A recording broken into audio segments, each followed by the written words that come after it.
Year-end giving, the circle of giving. It's a time for inspiration, hope, kindness, love. And so with great interest, I started reading an editorial from the Chicago Tribune about the circle of giving. And lo and behold, my friends, it was about donor-advised funds. Let's take a look at how donor-advised funds play into our year-end giving and our nonprofit. Donor-advised funds, my goodness, there are a lot of great questions about these philanthropic investment vehicles, and there's some doubts. There are people suggesting that donors are gaming the system because they make the donations to the donor-advised funds and then don't immediately grant those funds to a nonprofit. So the question is, is it a charitable savings account? And the biggest question is, how is it going to affect your fundraising? Let's take a look at how a donor-advised fund works.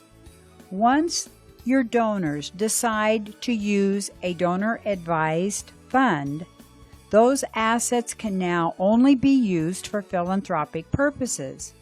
And the only right the donor retains is where those funds are ultimately donated. So they ensure that the donors can't receive any personal benefit other than the tax deduction. 20 years ago, it was all about the foundations. And it's interesting to look at this chart to see the difference between a donor-advised fund and a private foundation. But one thing for sure, it's pretty darn easy. No setup fees, no annual distribution, no excise taxes.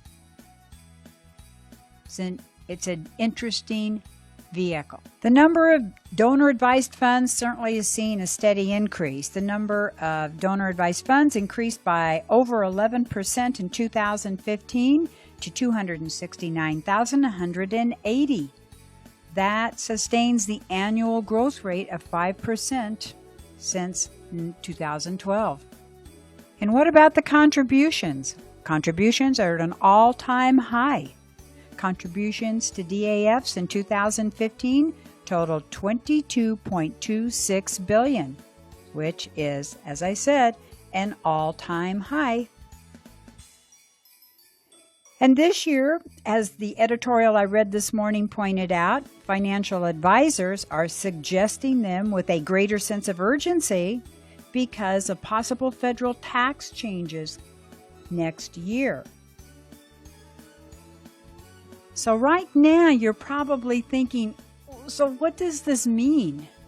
What does this mean to our organization? And what can we do about it?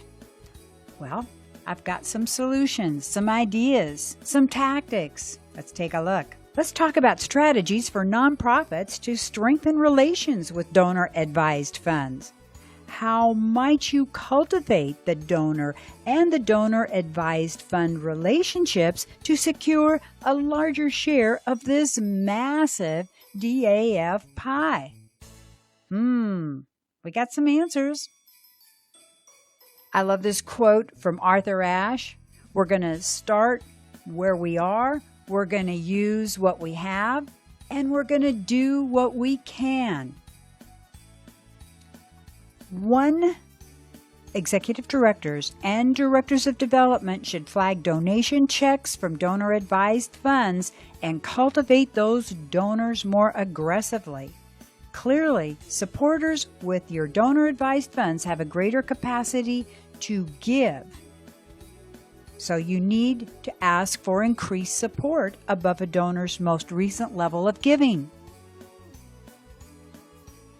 Number 2, you want to have more frequent communication and customized outreach to this donor because you're going to learn their other interests. This tactic will lead to timely requests for a donation to support a specific program or an activity that you have that align with those interests, perhaps to be given directly to you rather than the DAF. Perfect. As a development director and a former stockbroker, I would definitely try to collaborate. I would definitely try to get an introduction to the donor advised funds or their financial advisors that are leading them in this direction. Collaborate. Let them know that you have shared goals with the donor. Give them information about your organization. Collaborate. When you request a meeting with these advisors, these are really gatekeepers to the already identified donors and to others for whom your nonprofit might hold particular appeal. It's important to determine to what extent there is an affinity for missions similar to their own and pursue that relationship. So work it. Don't get discouraged. Meet the gatekeepers.